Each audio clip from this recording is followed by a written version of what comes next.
Ladies and gentlemen, for being here for this session. I think I would like to straight away go into the topic and request each panelist to make some opening remarks for about 2 minutes. And I'll start with Navneet. The general thing that I would like you to say is, what AI-enabled applications have you tried? Are you incorporating AI applications in your work practice? What has been your experience? Did AI application help in achieving your objective? I think all four rolled into one, kind of a opening observation. Over to you, Navneet. Thank you. Thank you, Pras. Can you guys hear me? Okay. So, not usually my experience to be the first one to be called upon, so thank you, Pras. But I thought maybe before we get into that, would it be helpful for me to give a little perspective on how we look at AI? And there are a lot of terms floating around there, AI, machine learning, and the like. So let me just quickly maybe give a very, very brief and very, it'll be very high level, unfortunately, but summary, right? So the way it has been described to me is AI has been around for a long time, right? It was cool, but not famous. Right? And if you look at the way most of the technology we use today operates, you will find aspects of it in there which are, in a sense, you could call it machine learning, you could call it artificial intelligence, right? It's about basically that product or that solution learning how to react to you and how to work with you, right? The old model that used to work on AI is basically called supervised AI. Right? So in fundamental terms, and I'll try to simplify this, I was not a science student, so it'll be a little difficult to get into the details, but fundamentally what you do is it's a different way of programming something. So you take, the base requirement is a lot of data, which you use, and you pass it through an algorithm, and you define an output, right? So let me give you an example, maybe that'll help. Say I want to build an app which identifies human faces, right? I will then take a bunch of pictures from the net or from this conference, since our friend here is taking pictures, put it through the system and put labels on it. So I'm defining an output. So I'm saying that this is a human face, right? I will then add other data in there, maybe my dog's picture or my cat's picture, and add those in there and define that as being non-human. And at the end of it, the system will be able to recognize whether that face is a human face or a non-human face, right? So it's a very, very, very basic example, but the way that is done is you are defining an output. You're defining what the system should be telling you. Now we move to the world of ChatGPT and what is called generative AI. So what's the difference? The first two parts are generally the same. The training data remains the same. The algorithm is also being used. The difference is these algorithms or these solutions will use this data to actually create new things, as opposed to just responding to what is the decision or the output I wanted from it, right? So this could be video, audio, could be pictures, right? It'll take what it has got and it will make something new. So very high level, that's, I don't know how much I've helped clarify this, but that's what it is, right? So have we used it? Yes, I think we have used a lot more of it than we would expect, and I think we can get into it in more detail. I'll stop here now for. Thank you very much. Nanda, over to you, please. Opening remarks. Thanks, Pras. Nav's actually a closet first bencher, so don't let him kid you into saying that he didn't want to go first. Thanks for that, actually, Nav. It really helped set the context to what many of us will want to say. Do we use AI-related apps or AI-based apps? The short answer is yes. Do you use it in arbitration? Well, perhaps not in the necessarily in the actual hearing, but increasingly you do use it in all facets leading up to the arbitration. I will mention that there are perhaps 3 or 4 levels of AI that you could think about when it comes to an application like arbitration. The first is data related, where you have a large set of data and say about 1,000 emails that somebody needs to sift through. You either deploy paralegals to do it and pay them, or you get artificial intelligence to do it and by and large hope that they get it right. Now there are a lot of tools, and I'm sure Arun will want to expand on that, which help you process this data very quickly and very soundly. So that's the first piece to me. The second would be where you talk about people related, right? So you could think about which judge a matter might go before, what would happen, in a very data-driven way, not so much in an analytical way. The third to me would be a situation where there is actually, the procedural pieces which relate to the actual functioning of an arbitration. A lot of AI can go into this and can be very helpful. If a smart arbitrator or a smart counsel can use it well, there's no reason why it shouldn't make the arbitration more productive. Very often we do see that it does make it more productive. The fourth one to me is the tricky piece, which is predictive justice, which is how and what the potential outcome of an arbitration could be or potential claim could be, and so that you then take a call on whether or not you actually want to go into an arbitration or you want to go into mediation instead. That is still very nascent. The second piece which I mentioned about people, I will address a little later. That's again slightly, it's not yet very clearly defined for a reason. For example, in selecting an arbitrator, there can be a few problems which I think Pras might allude to a little later.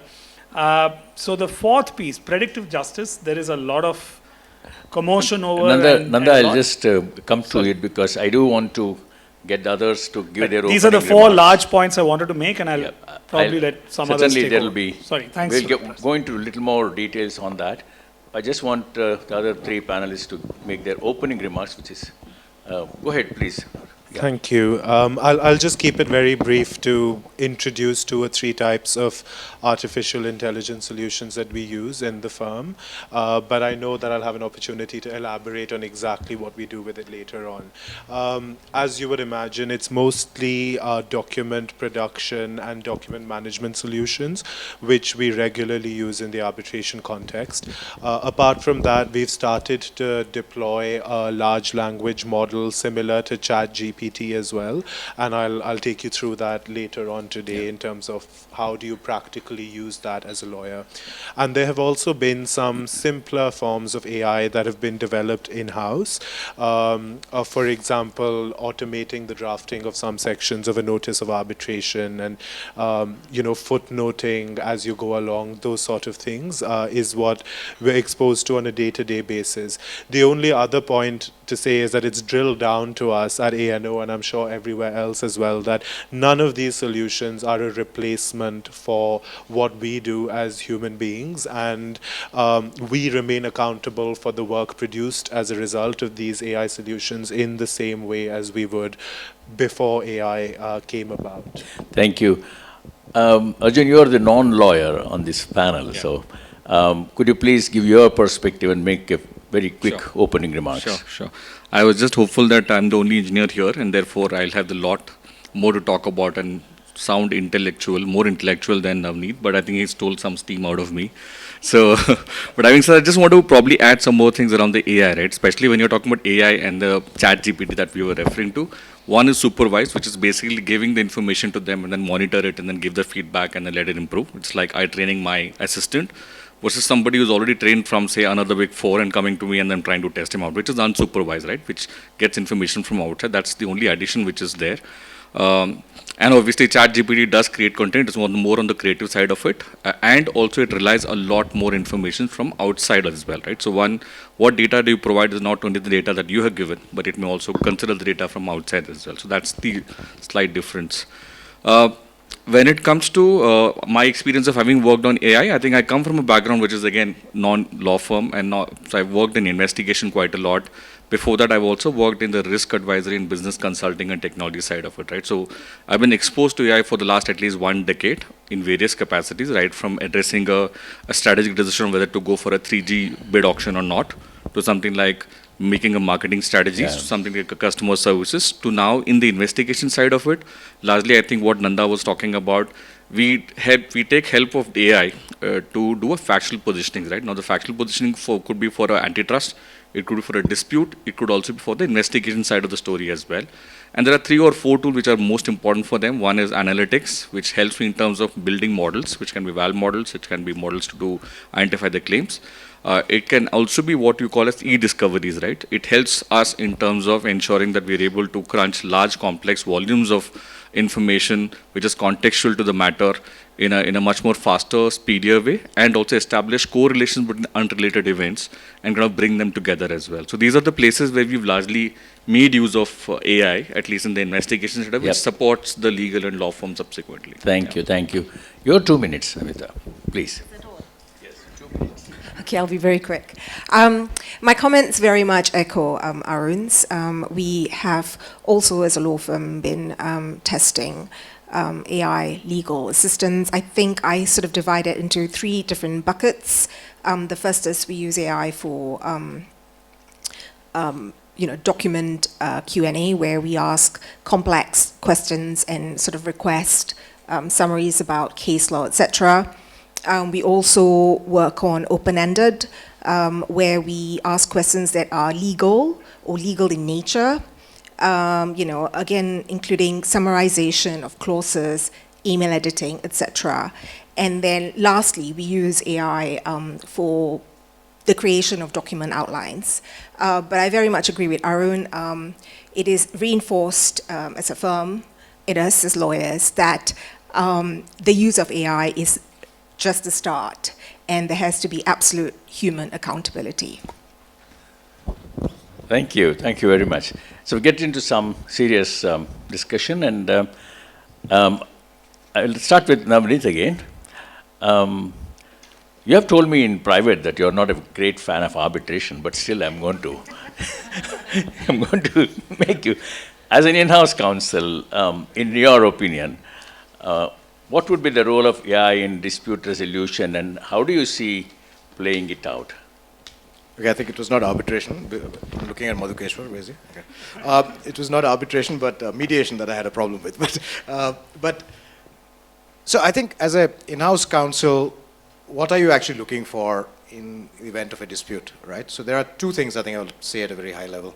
One, I would like legal certainty to what I'm, if I'm going to go fight a case, what are my chances of winning? Should I be fighting it, etc. And so to that extent, I think institutional arbitration really does work. The second is efficiency. Now that may or may not work in institutional arbitration, but the idea is to make the whole process a lot faster and not, allow, with apologies to the law firms on the panel here, not allow a lawyer to keep on charging you money, right? So if I can go back, if I look at it from that lens, and I go back to the parts that Nanda alluded to, right, the 4 categories. I think the first 2, where you look at legal research or trying to find out what the case law is on this topic, how the courts have gone on this issue, I think that can be very easily speeded up, right, through using this. You could potentially use it to identify arbitrators, counsels, and other witnesses and the like for your cases. Again, this is but this one is a little bit of a weird one, right?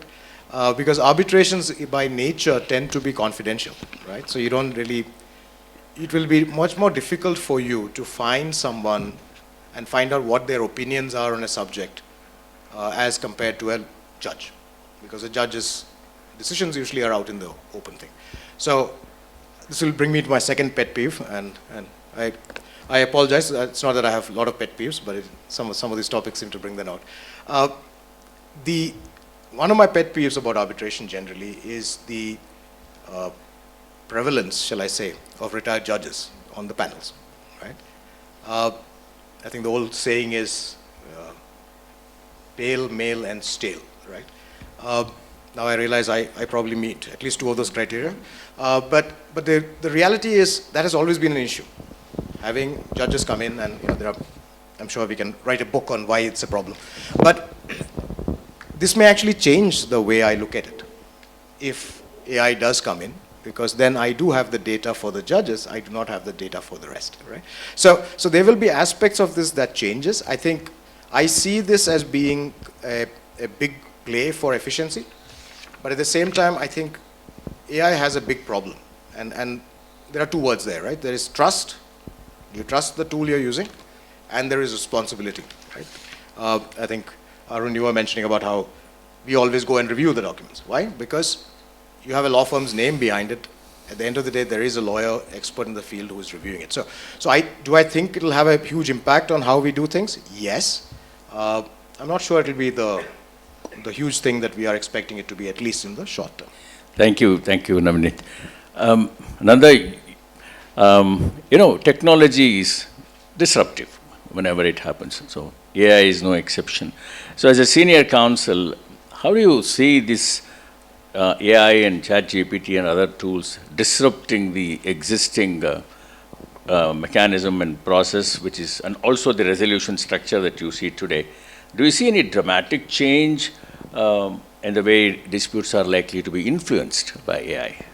I'm going to say something slightly controversial. I think in some ways AI has become a buzzword, right?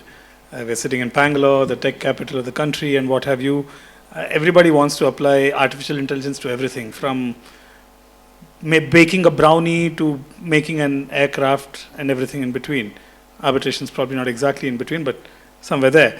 That said, well, will there be, perhaps if I can rephrase that question for myself and ask myself, will there be a growing influence of artificial intelligence in arbitration? The answer is obviously yes, because artificial intelligence is going to determine and shape many, many processes in everything that we do, from buying an airline ticket to ordering food delivery to literally everything that you do. There are, like I said, going back to the 4-step piece, data analysis, is it faster, is it cheaper, is it potentially more efficient? I say potentially advisedly. The answer to that is yes, or could be yes, if you use the right tool and use it well. In identifying the right expert, in identifying the right counsel, is it going to be more efficient? Could it be more efficient? Possible. Arbitrator selection, Navneet made the right point about it not necessarily being so, because you don't have enough data. Procedural pieces, yes, it can make things much faster and much easier, but predictive justice, I don't think so yet. So to that extent, I don't know if it is going to be an enormous disruption, but there is certainly going to be an incremental effect that you will see that AI has on arbitration and how arbitrations are conducted. It's on both. And there's one other small piece which I wanted to make, which is, I think Arun made a very nice point about how AI could be used. For example, you might have arbitrators use AI in, say, for example, the factual narration portion of the award. But will they actually use it for the analysis? I'd be very scared as an arbitrator, and I sit as arbitrator often. I'd be very scared to use it for the analysis bit yet. So that's where I would leave it. Thank you, Nanda. Thank you very much. Arun, turning to you, do you foresee the possibility of using ChatGPT in the resolution process? And do you see it as a passing phenomenon or something which will gain ground as you go forward? I'm going to be a little boring and just echo the sentiment that the other speakers have expressed. I do think there is a key role for large language models like ChatGPT and others in the dispute resolution process, and I do think it's here to stay. I don't think, as has been said already, that it's going to lead to a major disruption in the immediate short term, but it's difficult to see how its use is not going to develop further in the years to come.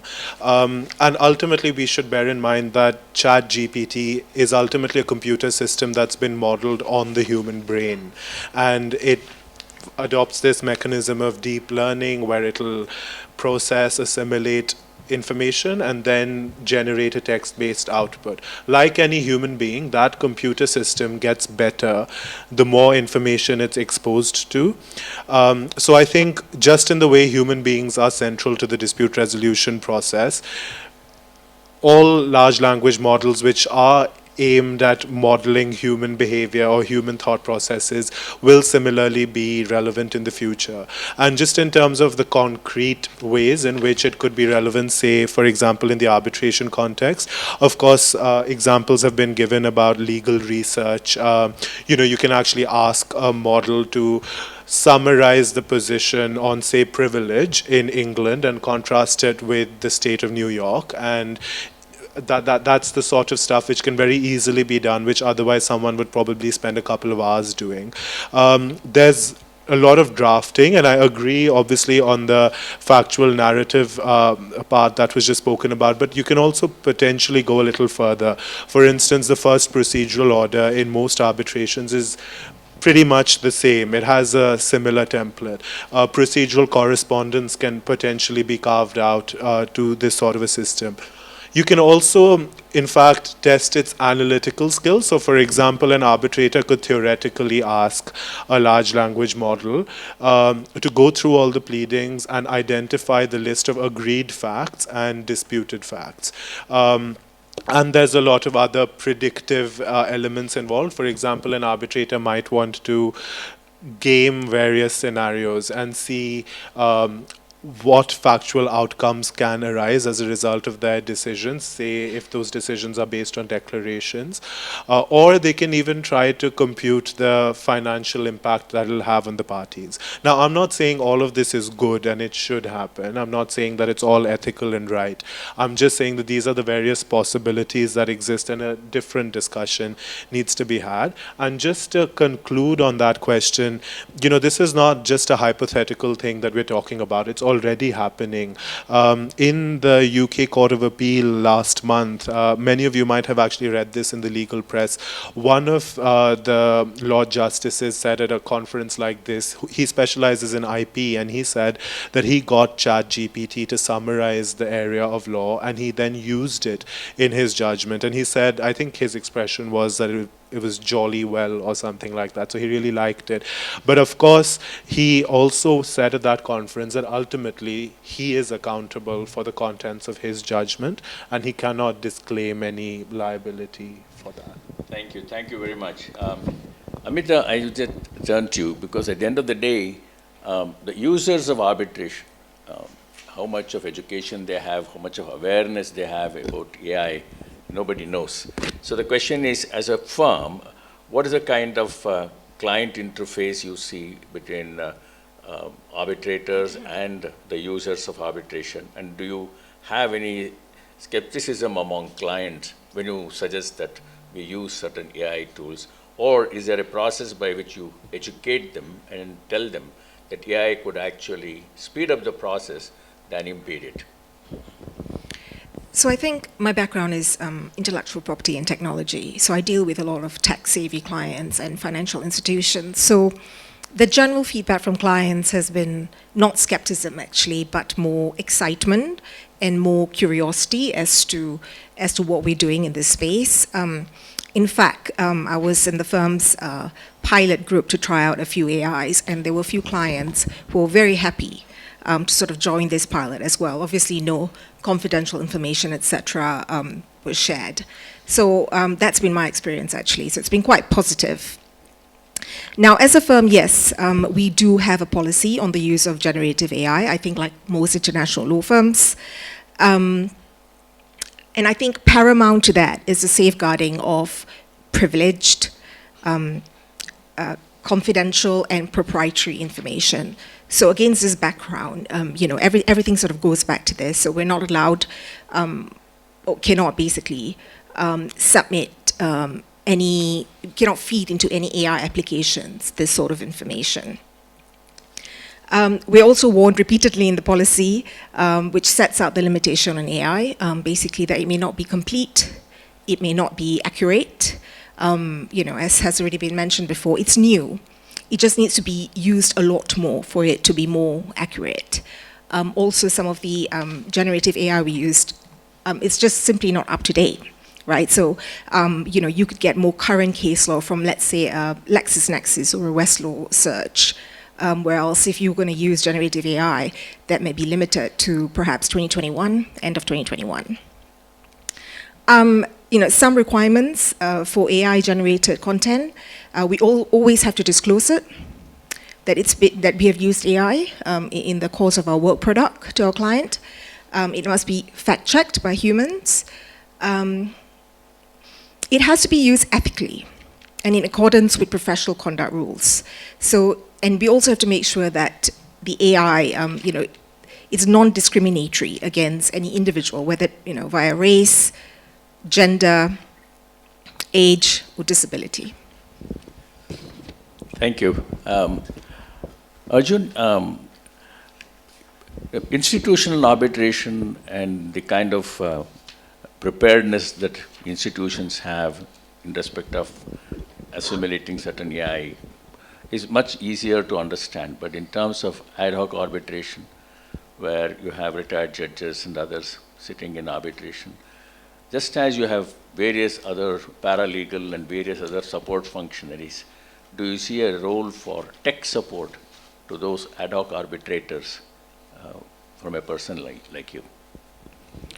So I think definitely yes. I think the question is that what's the extent to which you can support, correct? So in general, when you talk about AI and when you talk about the assistance it can provide, right, it has to be treated like an assistance only, right? So that's one part. The other part which is very important and which keep highlighting is the fact that what's the source of my data? So for any arbitration, not only institutional but even ad hoc, right? The question is that for me to make some kind of a decision on this, right, I'm relying on what is coming in front of me. What comes in front of me is an accumulation of a lot of information which is coming through, and those informations are processed and I'm able to make some kind of a directional view about where it is going, correct? Now, for me to say that can I rely on it or not, it depends on what's the source data. So if I'm able to figure out what's the source based on which this particular outcome has come in, that makes it much more comforting for the arbitration process to move forward, right? So that's one part of it. For example, if I'm saying that today I'm making a judgment based on whatever I have seen out of the 4 people here, right? That's a different view compared to maybe I'm taking a judgment based on what I've seen in terms of Google's, YouTube's, Vyomkesh Bakshi, and suddenly come back and say and add it to it, right? So that's called hallucination. So we need to ensure that those kind of hallucinations are kept aside, those kind of rhetorics are kept aside, and the outcome which is coming from the AI data is supervised, number one. Number two, it is coming from a reliable source of information, which is the most important when it comes to arbitration. And the third is, what's my modeling, correct? So, we should be in a position to at least explain and understand that what the modeling has been used for this particular purpose for them to be more comfortable as well, right? So it's very similar to human being, right? Today, if I'm relying on you, I have built that particular trust for me to believe that what you're giving me is what I need to look at. Despite that, I would still review it. The same is the case with AI as well. So I think we were talking about some disclaimers and other thing, which is fine, which has to happen as well. But I don't put a disclaimer when I'm getting it reviewed by, say, or getting it generated by, say, Gaurav, and he's giving me the inputs, right? I don't put a disclaimer that I don't rely on Gaurav, correct? I will still kind of come back and own it up as well. So it's very important to differentiate an error which may happen by an AI as an isolated error than calling it as a community of AI which is going wrong. Very similar to if he's making an error does not mean that the entire community is wrong, right? So that's what we need to kind of differentiate. So A, model, 2, the source data. If I'm able to get comfort on this, the arbitration process can be relying on what is coming your way as well. Thank you.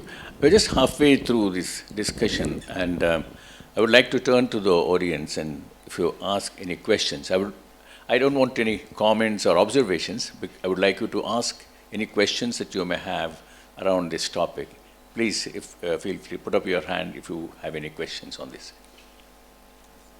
Yep. Can someone pass a...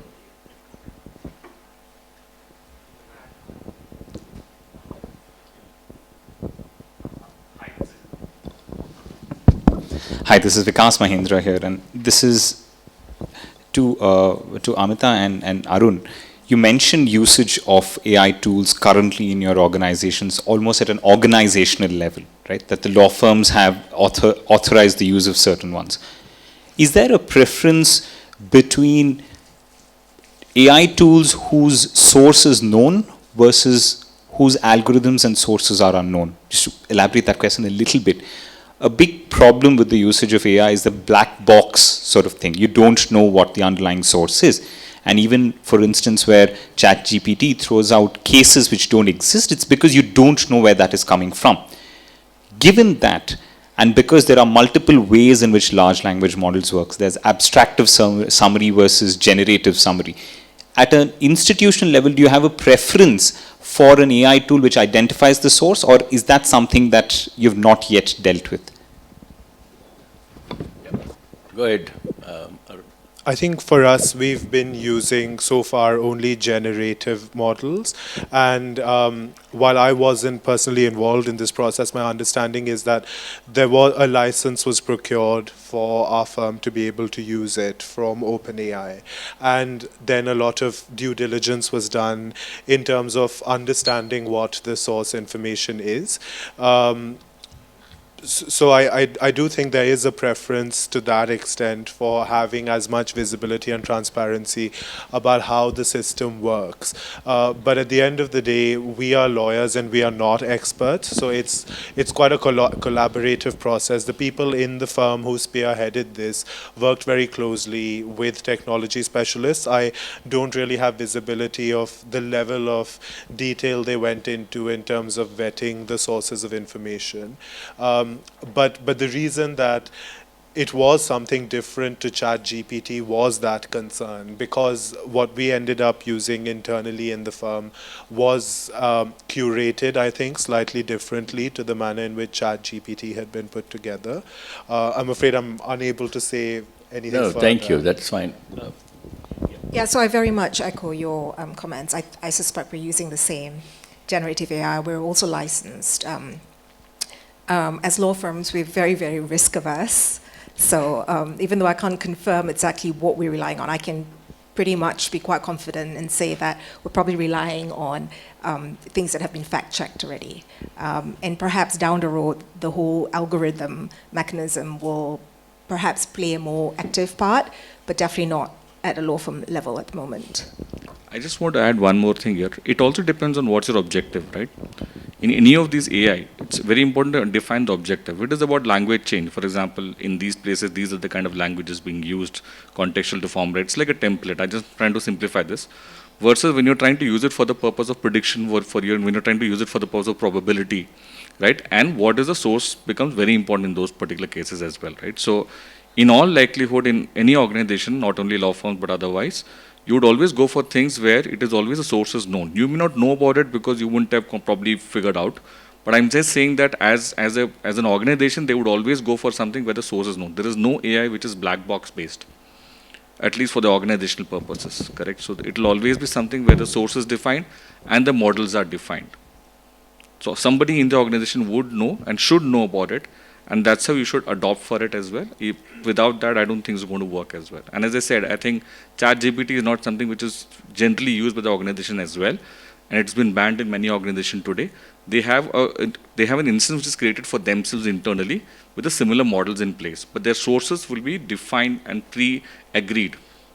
Because otherwise, it can throw up exception which may be lying somewhere in the corner of a YouTube, for which the authenticity of the information may not even be known, correct? So. And you can't blame the ChatGPT for that. Yep. Navneet, as you adverted to earlier, there is not much of visibility about the manner in which arbitrators actually decide matters, and you don't have sight of precedents, and there is not much of jurisprudence that is put out in the public realm.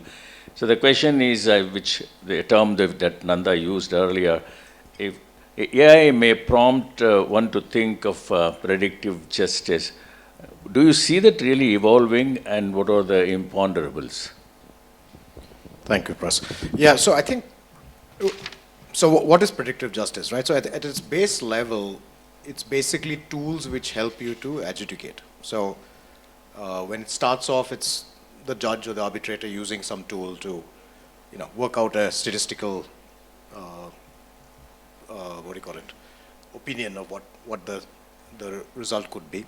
But it also has a certain aspects of it which could be positive, right? So it could be nudging you to look at certain precedents, for example.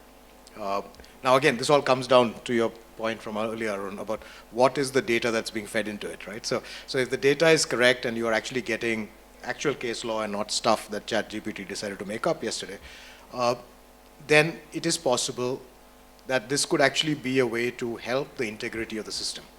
Because if you have been following the news in India recently, at least, you often hear these statements by the judges, whether they are related to how peacocks mate or other stuff, which you look at it and that really puts into question for you the integrity of the system. You're looking at that judge and saying, really? I mean, that's your thought process after so many years on the bench.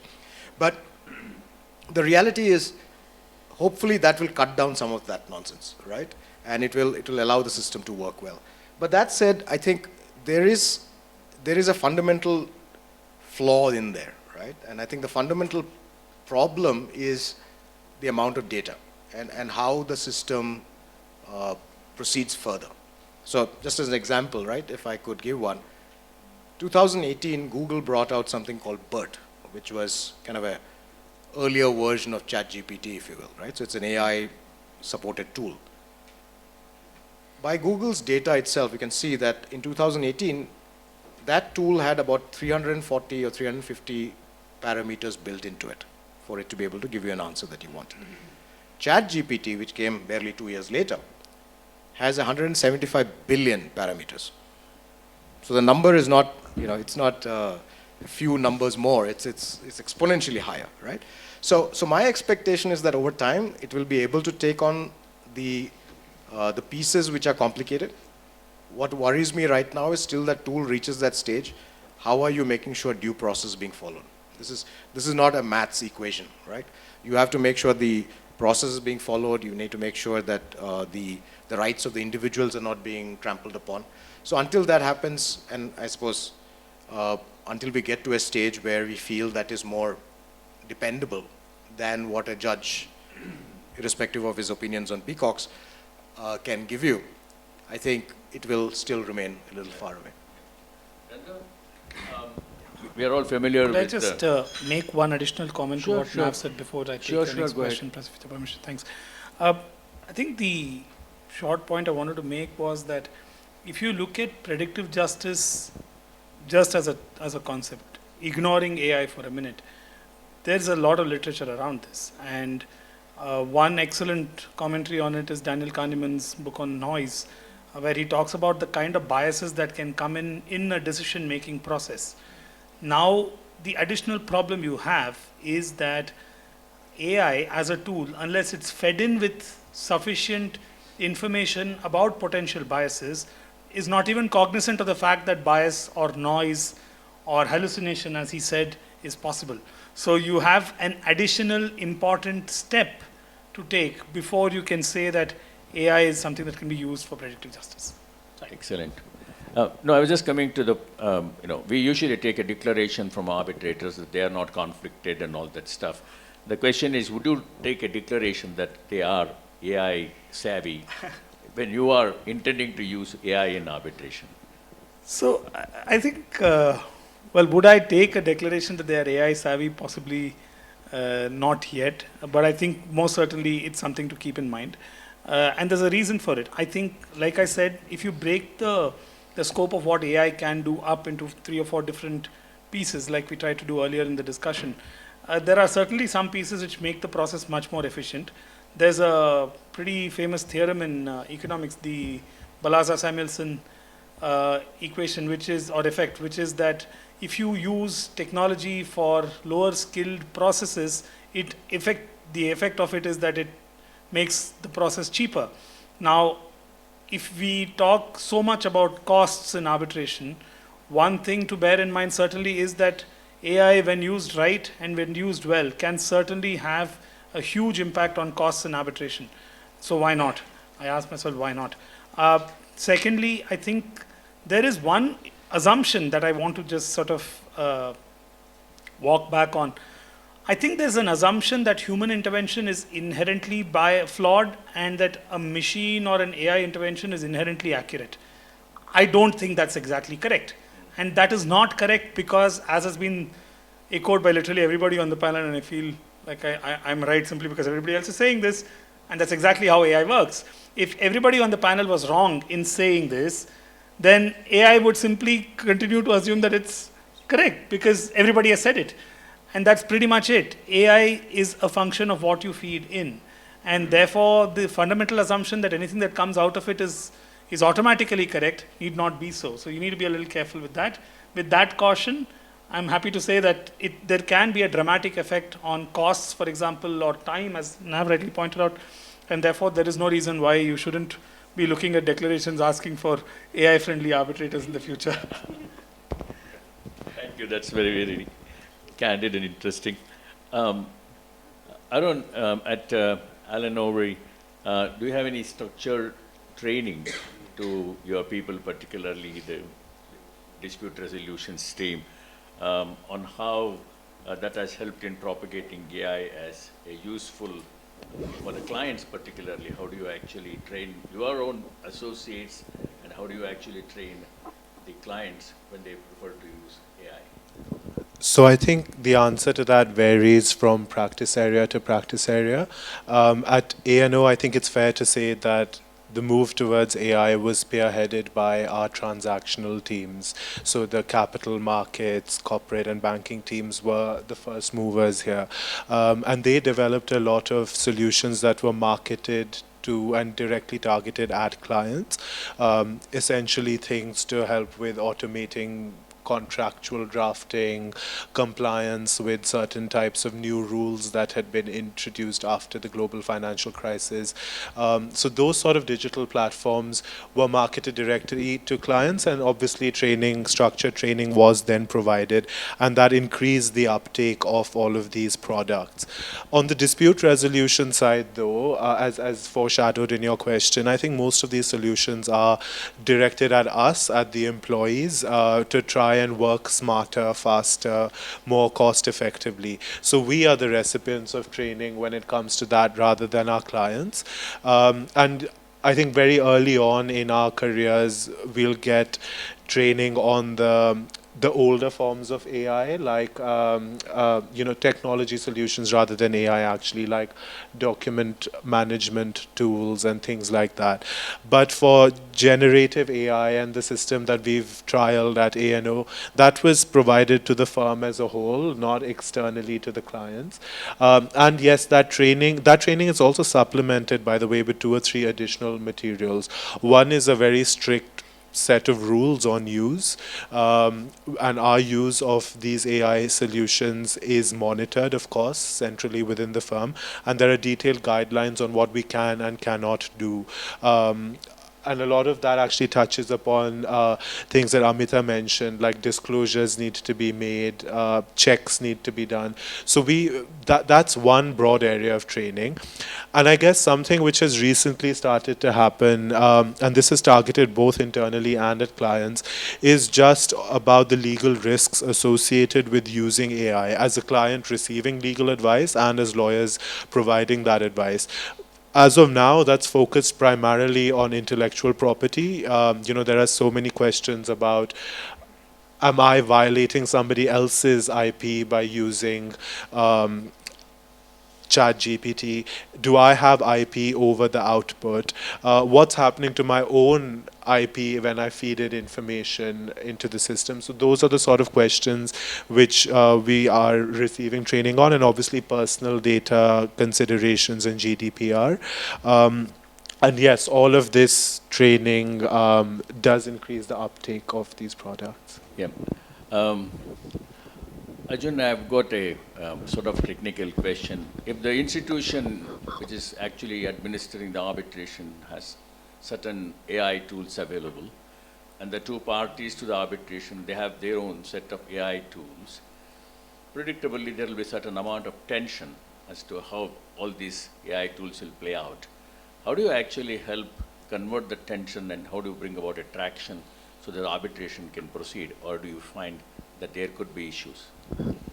So I think I have a different view to this, right? So let's take an example. So you're using an Excel to come out with an output, correct? Let's assume that he's not using an Excel, he is making use of an iPad, and the iPad there is something which is equivalent to Microsoft Excel, which is making use of it, right? When it comes to me as an output, do I even judge about what's the output which is coming from MS Excel versus what's coming from the iPad? I don't think so. Because it's the output which determines what needs to be done, right? So, and again, as I said, the objective of why am I using this AI for, right? If it is for factual finding of certain things in a faster, more in a better way, eventually what comes out is my set of artifacts which I need to review and go back and give it, right? In that particular case, it does not matter what is the backend. It's just that the backend has helped me in terms of arriving at this particular conclusion faster, and it is not the conclusion by the AI. It's a conclusion still by us with the facts of what has come out in a faster time by AI, powered by AI, right? And that tool could be anything. For example, today we have Blue Prism, we have Python. They're all service providers who are providing different kinds of AI products to us, right?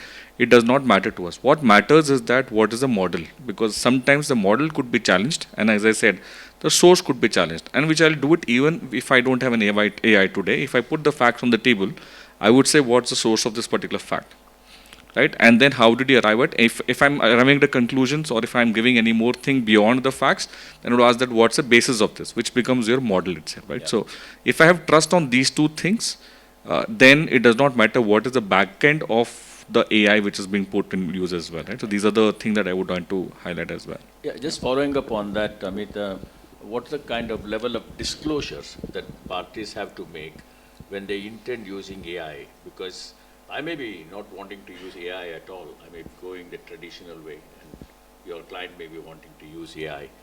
And the tribunal may not be that AI savvy also. So how do you actually deal with this issue, and are there disclosures required? So I think it's very important. Disclosure is very, very important. Why do I think so? As lawyers, we're all bound by professional conduct rules, and these translate not only to court litigation but also in arbitration. And the duties that we owe to our clients, the duties that we owe to our opposing counsel, and also to the tribunal, right? So I start off on the basis that you have to make disclosure. I also think that we need further regulatory guidance on the use of AI. Generally, pockets in APAC, you've got courts that have issued directives on the use of AI, and that, for example, in Singapore, you need to make full disclosure, but that's for courts, not arbitration. So I feel like there is that, so to speak, the elephant in the room. We need it sooner rather than later. Now, and then when you talk about, I've said disclosure, so what sort of disclosure really, and when do you need to disclose? So my view is that if you're using AI to gather evidence, to see what sort of evidence you want to rely on in an arbitration, I don't think it's absolutely compulsory for you to want to disclose that. However, if you're using AI to sort of comply with a document request or an order of a tribunal, then I feel that parties should be compelled to make disclosure. Well said, thank you. Navneet, in arbitrations we have expert testimony and all that stuff. So that actually brings about a human interface. And the expert may well be using certain AI tools which we may not know. It's at the background. So how does one actually make sure that these actual processes complement each other? Or do you see a certain amount of disruption coming about? Yeah, I think I'll try and piggyback off what Arjun and Amita said. I think to a certain extent, so if I can just use the Excel example, right? So one person used Excel, the other person used whatever the version of Excel Mac has, right? That works fine provided both are using maths, right? That one is not using Japanese maths and something else is not using Ayurvedic maths or Vedic maths or whatever it is, right? So I think what it basically comes back to is you need to have a certain set of rules, right? And this actually kind of takes me back a bit because before my kids were born, I used to read books, and they're much older now, but I still don't read them. Yeah, well, 18 and 15, but there was Arthur C. Clarke who wrote an article in 1942. He talked about the 3 laws of robotics, right? And how the robot should behave in every given situation. I think there is a need for us at some point to move to a rule-based approach, right? I think if you look at how ChatGPT has operated, and Nanda's example was great because if all of us are wrong, then the ChatGPT tool is wrong. It was a very interesting statistic or an article I read, which basically said that when it started off, for a particular maths problem, ChatGPT would give you an accurate answer 98% of the time. By the end of it, probably people like me were using it because it was giving you 2% accurate results at the end of it because everybody was giving wrong answers and it was just picking it up. So coming back to your question, I think the integrity of the information being fed into it is critical. I think, yes, there are experts out there who they will come with biases inherent in them. ChatGPT picks up those biases, right? There was another piece where you read where there was a question about a lawyer and a paralegal, and ChatGPT presumed the lawyer was a man because he's more senior, right? And the answers were becoming more and more warped up as it was going, right? So biases do tend to creep in there. But I think ultimately what we have to see is this, like I said, like I used the Google example with BERT. I think over time, right now, the biggest thing that's keeping all of us going is the fact that human interactions and the resultant impact it has on arbitrations or litigation is complex, right? So the context-driven advice, it's very difficult for an algorithm to give you that answer, right? I would like to think the way I walk into a room and the way I talk to somebody, how I talk to the other side, I think that has a serious impact on how my client gets what they want out of it or not. But there might come a time where technology rises to a stage where it's able to mimic some of those things. And right now it's still a statistical tool, really. That's what it's doing. But I wouldn't be surprised, and that might come faster than we think, where tools start actually becoming believable. But for that, I think you probably need a set of standards, right? And as we have seen with social media itself, regulations by governments are not fast enough. They can't keep up. So you probably want to look at an industry-wide, companies get together and they decide how that has to be done. Thank you. Nanda, it's expected that AI will, to some extent, bring certain economies of scale and the cost of arbitration may sort of come down. So does that give impetus to third-party funders? And how would they look at using AI? Well, really, this goes back to the point about predictive justice, because ultimately what a third-party funder wants is a great degree of clarity on whether or not there's a likelihood of success in the arbitration before he or she or it can fund it. Now, if predictive justice was really so accurate and possible, really speaking, third-party funders would be out of business, because I would then not want to go to a funder. Why would I want to part with my money?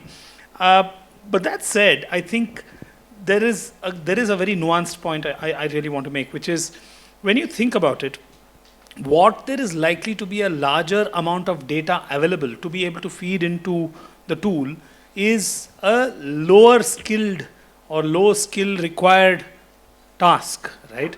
It could be, without any offense to potentially any younger members of the audience who have been asked to do something similar in the last hour or two by your senior associates or partners, it could be sifting through reams and reams of documents to identify emails that are in your favor and emails that are not. What is less likely for you to have data to be able to feed into a tool is the more sophisticated, nuanced, and skilled functions that a lawyer or any other expert brings to the table. So, fact of the matter is that the predictive justice relies more on the higher skills or the more sophisticated skills, which you're going to have less data about and less data to be able to feed into the tool. So therefore, the chances of predictive justice are going to be low. That said, I will share with you an example that I did come across. I don't know what the name of the tool was, and it's best probably that I don't know. I was instructed in a matter as a senior counsel for an arbitration where the client and the instructing counsel apparently tried out a predictive algorithm, and they thought they're going to win. I thought they had no case at all, and I told them so, and I told them to settle. Between the client's blind faith and this tool, they've decided to go into arbitration, but against my best advice. There's really nothing that I can do about it. So really speaking, you have situations like this which can be, this goes away from your third-party funding point, but it can be very misleading. So you need to be very, very careful. Quite right, quite right. Amita, at the end of the day, one has to see how reliable this technology-assisted review really works and the platforms that are available. And I know that you are very familiar with this arbitration assistant. So would you like to sort of touch upon how these technology-assisted review platforms actually help, and what is the kind of success or the advantage of this arbitration assistant? Sure. Sorry, just to sort of, so that everyone is on the same page. Technology assistant review is basically predictive coding, and it's machine learning AI tool by which documents are identified via an algorithm. It's used in the English courts, for those of you who are familiar with it, but it's used under strict conditions, including transparency. And you need to be transparent on the parameters, and this is important from a procedural standpoint, so the parties can be satisfied that the technology is being used securely and appropriately even. Now, there has been a recent case that's just come out of Guangzhou in the Guangdong province. This came out last month, where the Guangzhou Arbitration Commission announced that there was a recent case where an AI arbitration assistant successfully settled a dispute between two mainland Chinese companies. This is thought to be the first of its kind in the world. And I thought, we're coming to an end. I thought I'll leave you with the sort of statement that was made by the AI assistant. They called the AI assistant Zhong Xiaowen. At the end of the hearing, this was the statement that was made. Today's hearing has come to an end. I'm currently analyzing the trial data, and the ruling opinion will be sent to the arbitration tribunal via email in 5 minutes.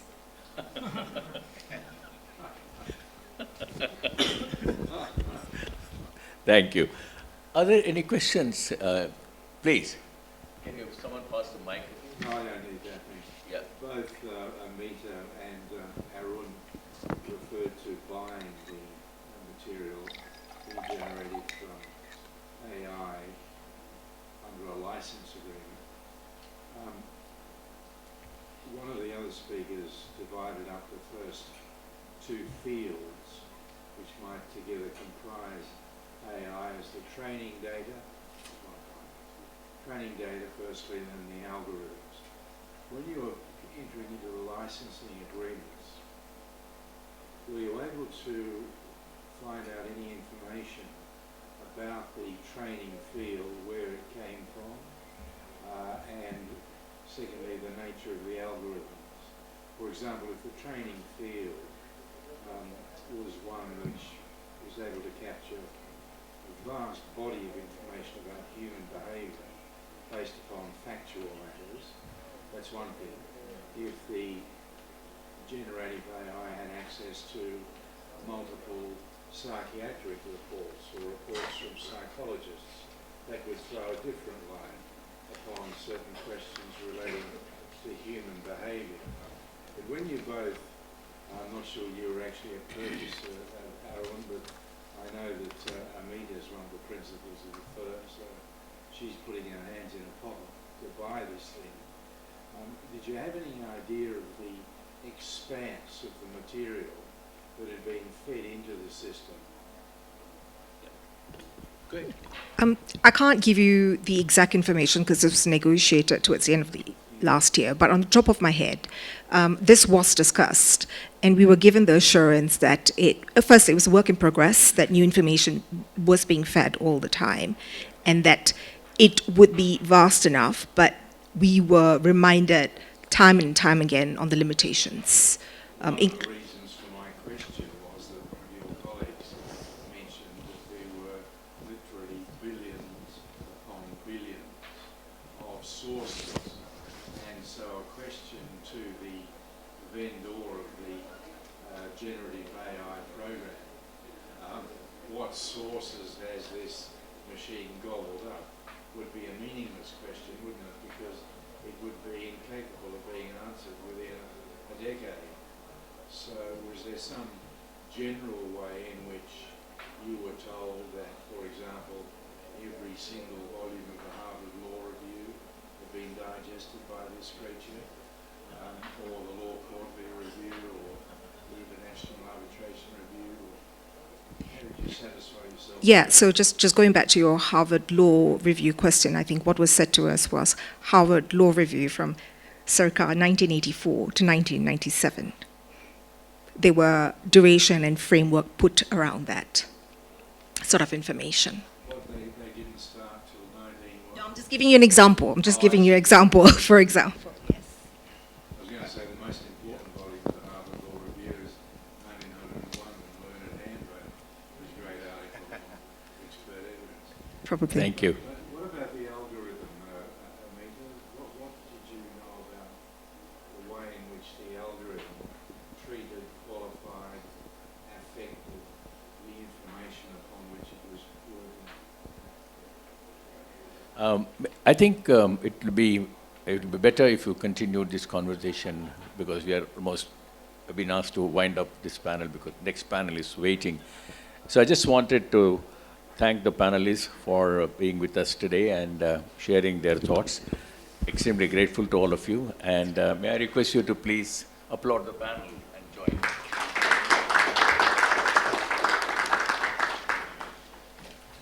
Thank you very much.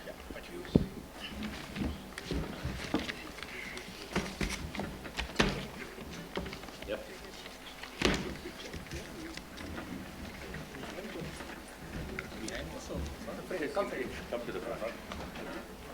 Be in the center, Amita. Please be in the center.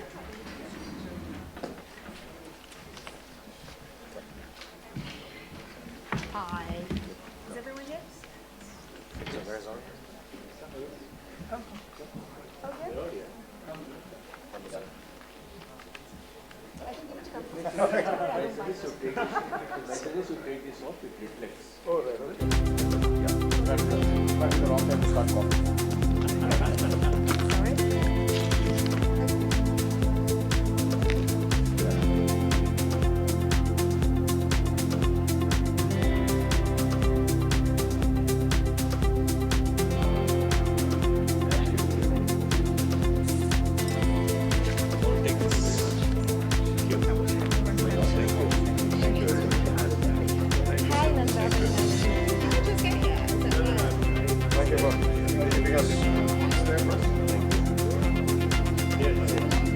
Up next, we have a session on beyond blockchain resolving crypto disputes through international arbitration. And for this, we have the following panelists: Mr. Sachin Malhan, co-founder Agami. He is also our moderator today. Mr. Ashish Chandra, General Counsel CoinSwitch. Mr. Christoph Kaufmann, Counsel Osborne Clark. Mr. Siraj Omar, Senior Counsel, Co-Managing Director, Dispute Resolution, Drew & Napier. Mr. Praveen Ladda, Ladda & Ladda Associates. Ms. Smita Jha, Partner, Khaitan & Co.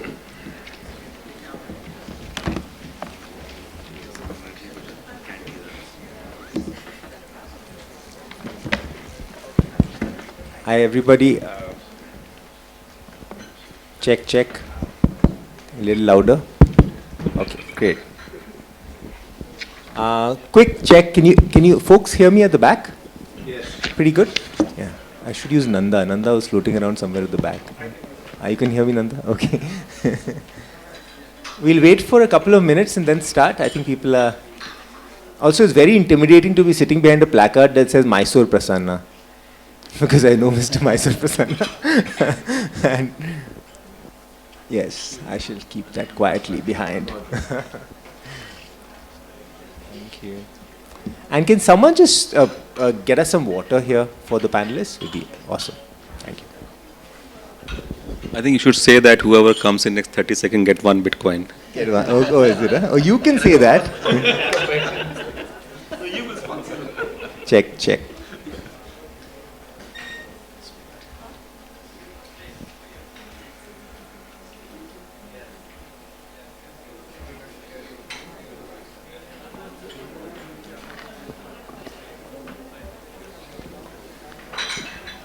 I think we'll start when the water is here as a kind of a kickoff.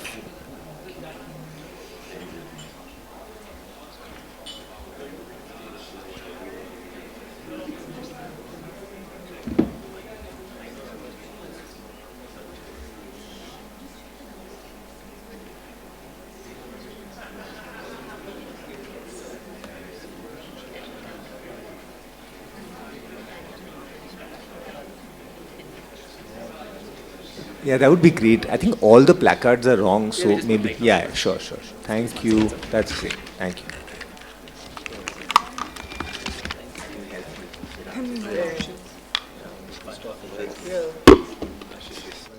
Okay, I think we're going to get started. Hi, everybody.